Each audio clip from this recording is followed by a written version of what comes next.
ഗോപു, ഉം, ഒരു mothers day ആണെങ്കിൽ ഉം, നമ്മള് വാട്സപ്പിൽ സ്റ്റേറ്റസ് നോക്കി കഴിഞ്ഞു കഴിഞ്ഞാൽ കുട്ടികളാണെങ്കിൽ അമ്മമാര് ചെറുപ്പത്തിലുള്ള ഫോട്ടോസ്, വീഡിയോസ്, ഇമോഷണൽ വീഡിയോസ്, അതുപോലെ തന്നെ ഇൻസ്റ്റാഗ്രാമിൽ കുറെ റീൽസും, അമ്മയെ കെട്ടിപ്പിടിച്ചും അമ്മയെ ഉമ്മ കൊടുക്കുന്നതും അമ്മയ്ക്ക് ഗിഫ്റ്റ് കൊടുക്കുന്നതും അമ്മയെ ഫുഡ് കഴിക്കാൻ വെളിയിൽ കൊണ്ടുപോകുന്നതും വലിയ ആ, കുട്ടികളാണെങ്കിൽ അങ്ങനെ കുറേ കാര്യങ്ങൾ കാണും. പക്ഷെ വളരെ സൈലന്റ് ആയിട്ടാണ് ഒരു ഫാദേഴ്സ് ഡേ സെലിബ്രേറ്റ് ചെയ്യാറ് അല്ലേ? ഇപ്പൊ ഞാനാണെങ്കിലും മദേഴ്സ് ഡേ തന്ന മമ്മിയെ വിളിച്ച് ആ. ഹാപ്പി മദേഴ്സ് ഡേ മമ്മി എന്ന് പറയുമ്പോഴത്തേനും മമ്മി ഓ മദേഴ്സ് ഡേ ആണോ, thank you thank you thank you എന്നൊക്കെ പറഞ്ഞിട്ട് മമ്മി ഓ ഇന്ന് മദേഴ്സ് ഡേ ആണെന്ന് തന്നെ അറിഞ്ഞില്ല കുറേ വർത്താനം പറയും.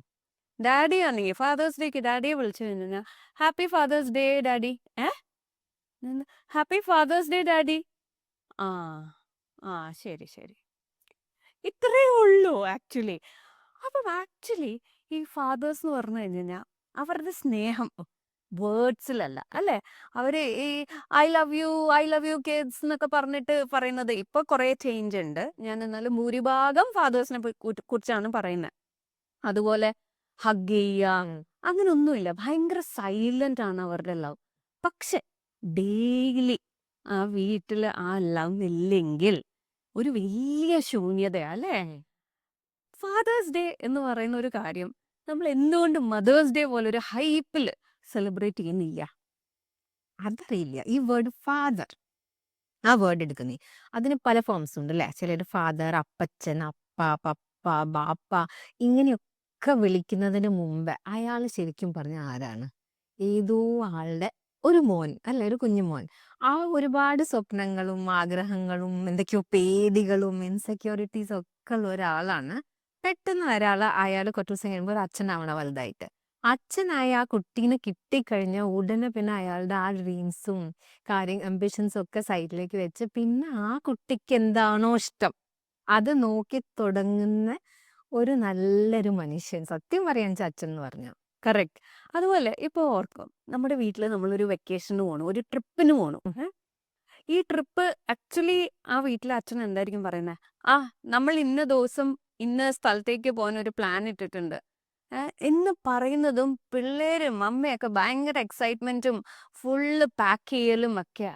പക്ഷെ ഈ ഒരു സ്ഥലം ഷോർട്ട് ലിസ്റ്റ് ചെയ്യാനുണ്ടാക്കി എത്ര എഫേർട്ട് എടുത്തിട്ടുണ്ടോ? ഒരു 5-6 സ്ഥലം നോക്കി, ഓക്കെ ഈ ക്ലൈമറ്റിന് പറ്റിയതാണ് ഈ സ്ഥലം എന്നൊക്കെ നോക്കിയെടുത്ത് നല്ല ഹോട്ടൽസ് നോക്കി അവിടുത്തെ സ്റ്റേ എല്ലാം സേഫ് ആണോ എന്നൊക്കെ നോക്കി മക്കളുടെ എല്ലാം പോകുന്ന വഴിയിലുള്ള ഫുഡും എല്ലാ കാര്യങ്ങളും ഇതൊന്നും ആ വീട്ടില് വേറെ ആർക്കും ഒരു ടെൻഷൻ പോലും അടിക്കണ്ട. എന്ന് പറഞ്ഞാൽ അച്ഛന്മാര് ദോ ഇങ്ങനെ ഓപ്പൺലി പറഞ്ഞില്ലെങ്കിലും the effort that they are taking എല്ലാ കുഞ്ഞു കുഞ്ഞു കാര്യങ്ങൾ കുട്ടികൾക്കാണെങ്കിലും ഒരു 10th കഴിഞ്ഞു അല്ലെങ്കിൽ 12th കഴിഞ്ഞു, കുട്ടികൾക്ക് എന്തായിരിക്കും നല്ല ഓപ്പർച്യൂണിറ്റീസ് കുട്ടികൾക്ക് പറഞ്ഞു കൊടുക്കുക. പഠിത്തത്തിന് മാത്രമല്ല, എന്തെങ്കിലും ഒരു വെളിയിൽ ഓപ്പർച്യൂണിറ്റീസ് വന്നാൽ ഇതിനെ ഇങ്ങനെ കോൺസ്റ്റന്റ്ലി നോക്കിക്കൊണ്ടിരിക്കുക. അത് വരുമ്പോൾ അത് കുട്ടികളുടെ അടുത്ത് പറയാ, സി ഇങ്ങനത്തെ ഒരു ഓപ്പർച്യൂണിറ്റി ഉണ്ട്, താല്പര്യം ഉണ്ടെങ്കിൽ ഒന്ന് ട്രൈ ചെയ്യുക എന്നൊക്കെ പറയുന്നത്.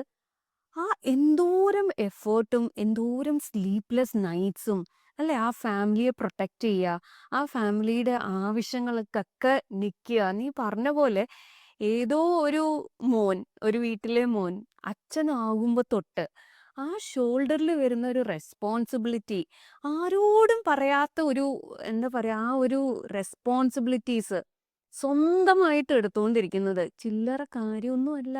ഉം. ഇപ്പൊ നീ പറഞ്ഞപ്പോൾ ഈ ലവ് ലാംഗ്വേജ് പറയില്ലേ, അച്ഛന്മാരുടെ ലാംഗ്വേജിൽ ഒരുപാട് I love you I miss you അല്ല കേട്ടോ. അതിലും രസമുള്ള ഒരു കാര്യം ഉണ്ടാവുന്നത്, കഴിച്ചോ ഇപ്പൊ വിളിച്ചാലോ അല്ലെങ്കിലോ, എപ്പോഴാ വരുന്നത്, പൈസ വല്ലതും ആവശ്യമുണ്ടോ, അവിടെ ഇങ്ങനെ കാലാവസ്ഥ, ഇങ്ങനത്തെ കുറച്ച് ക്വസ്റ്റ്യൻസ് ആണ് അച്ഛന്മാർ അധികം ചോദിക്കുന്നത്. പക്ഷെ ഇതിന്റെ ബാക്കിലൊക്കെ സത്യം പറയാൻ വെച്ചാൽ രണ്ട് കാര്യങ്ങളേ ഉള്ളൂ.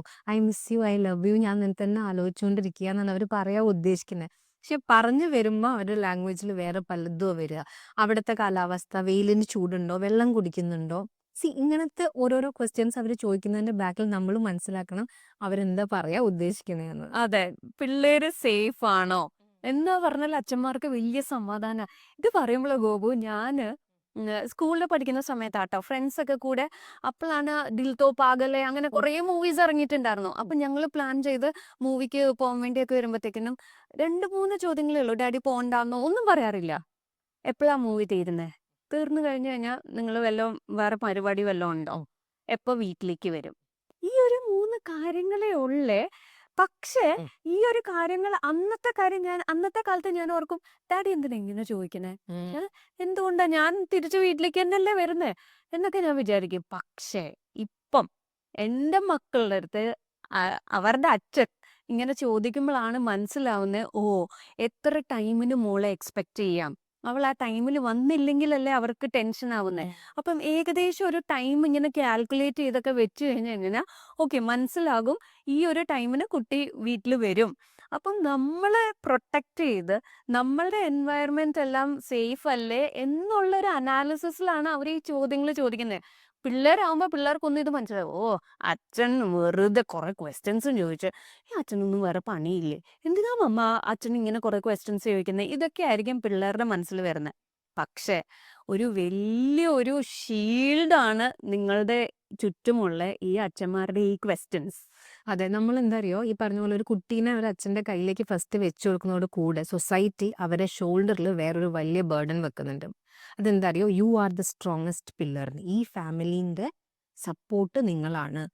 അത് കിട്ടിയ ഉടനെ തന്നെ ഇവര് പാവം പിന്നെ അവർക്ക് എന്ത് പേടിയുണ്ടോ, അവർക്ക് ഡിസപ്പോയിന്റ്മെന്റ്, നിരാശ, സ്ട്രെസ് പലതും ഉണ്ടാവും. പക്ഷെ അവർ ഒരിക്കലും അത് കാണിക്കാൻ പറ്റില്ല. ബിക്കോസ് അവർക്ക് കാണിക്കണം, ഞാനാണ് ദ സ്ട്രോങ്സ്റ്റ് പേഴ്സൺ, ഞാൻ നിങ്ങളെ പ്രൊട്ടക്ട് ചെയ്യും, എന്ത് ബുദ്ധിമുട്ട് വന്നാലും ഇങ്ങോട്ട് വന്നോളൂ, ഞാൻ ഹാൻഡിൽ ചെയ്യുക. ഇത് എല്ലാവരുടെയും മുമ്പിൽ എപ്പോഴും ഈ പ്രൊജക്ഷനെ കാണിച്ചുകൊണ്ടിരിക്കുന്നത്. അവരുടെ ഉള്ളിലെ ഫിയറും എല്ലാം അവരുടെ ഉള്ളിൽ തന്നെ വെച്ചിട്ട് നമ്മുടെ മുമ്പിൽ ഒരു സ്ട്രോങ് ആയിട്ട്, അതായത് നമ്മൾ പറയില്ല എപ്പോഴും ഒരു ഫാമിലിയിലോ അല്ലെങ്കിൽ ഒരു ഫ്രണ്ട് സർക്കിളിലോ ഒക്കെ സ്ട്രോങ്ങസ്റ്റ് പേഴ്സന്റെ മേലെയായിരിക്കും ഏറ്റവും വലിയ ബേർഡൻ ഉണ്ടാവുക. അതേപോലെ ഫാമിലിയിൽ ഈ അച്ഛന്മാര് ചെയ്യുന്ന റോള്. അതെ. എല്ലാ കളിചിരിയും വീട്ടിൽ നടക്കുന്നതിന്റെ കൂടെ എപ്പോഴും അമ്മമാരാ ഉള്ളെ. അല്ലേ? ഒരു ഗെയിം കളിക്കാൻ അമ്മ റെഡി. തമാശ പറയാൻ അമ്മ റെഡി. പ്രാങ്കിന് അമ്മ റെഡി. അച്ഛന്മാര് പറയും, എനിക്കിതിനൊന്നും നേരമില്ലാന്ന് പറയും. പക്ഷെ ആ നേരമില്ലാന്ന് പറയുന്ന സമയത്തും ഈ ഫാമിലിയിലെ ഏതൊരു അംഗത്തിനും എന്തൊരു ഇഷ്യൂ വന്നാലും, എന്തൊരു പ്രശ്നം എന്ത് വന്നാലും അവിടെ എന്താ പറയുക, ഒരു പില്ലർ പോലെ നിൽക്കുന്ന ഒരാളാണ് അച്ഛൻ. നമുക്ക് എന്ത് ഇഷ്യൂ വന്നാലും എനിക്ക് തോന്നുന്നു മിക്കവരും ഭൂരിഭാഗം പേരും ഓടി ആദ്യം പോകുന്ന അച്ഛൻ്റെ അടുത്താ. അപ്പം അച്ഛൻ അവിടെ ഒരു സൊല്യൂഷനും കൊണ്ട് അച്ഛൻ നിൽക്കും എന്നുള്ളൊരു തോന്നലുള്ളത് കാരണമാണല്ലോ അച്ഛൻ്റെ അടുത്തോട്ട് പോകുന്നത്.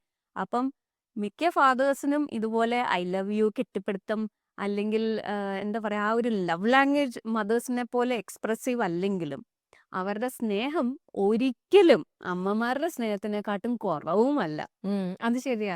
വേറൊരു പ്രത്യേക കാര്യം പറയട്ടെ, വളരെ സോഫ്റ്റ് ആയിട്ട് ക്വയറ്റ് ആയിട്ട് സാക്രിഫൈസ് ചെയ്തിട്ട് പല കാര്യങ്ങളും നമ്മൾക്ക് വേണ്ടി സ്ട്രോങ് ആയിട്ട് നിന്ന് നമുക്കൊരു ഫീലിംഗ് അവർ തരുന്ന എന്താ അറിയോ, എന്തൊക്കെ പറ്റട്ടെ പുറത്ത് ലോകത്ത്, ഫൈനലി അച്ഛൻ അവിടെ ഉണ്ട് എന്നുള്ളപ്പോൾ നമുക്ക് തോന്നുന്ന ഒരു സെക്യൂർ ഫീലിംഗ് ഇല്ലേ, അത് എല്ലാ സ്ഥലത്തുനിന്നും നമുക്കൊന്നും കിട്ടില്ല. അപ്പം ഈ ഫാദേഴ്സ് ഡേക്ക് നമുക്കിപ്പം ഒരുപാടൊന്നും പറയാൻ പറ്റില്ലെങ്കിലും നമുക്ക് at least we can say that I'm proud to be your child. അതെ, അല്ലേ? correct. I love you, I appreciate what you have done for me എന്ന് പറയാം. കാരണം ഐ എം നോട്ട് ടെല്ലിങ് എല്ലാ ഫാദേഴ്സും പെർഫെക്റ്റ്, പക്ഷെ ആക്ച്വലി എല്ലാവരും ട്രൈ ചെയ്തിട്ടുണ്ട്. They have tried whatever possible from their side. അതെ. അപ്പം ഇന്ന് എക്കോസ് ഓഫ് ഹർലി we are wishing every fathers are very very happy fathers day. you are our blessing and thank you for being there for us. Thanks for watching Echoes of Her with Run and go.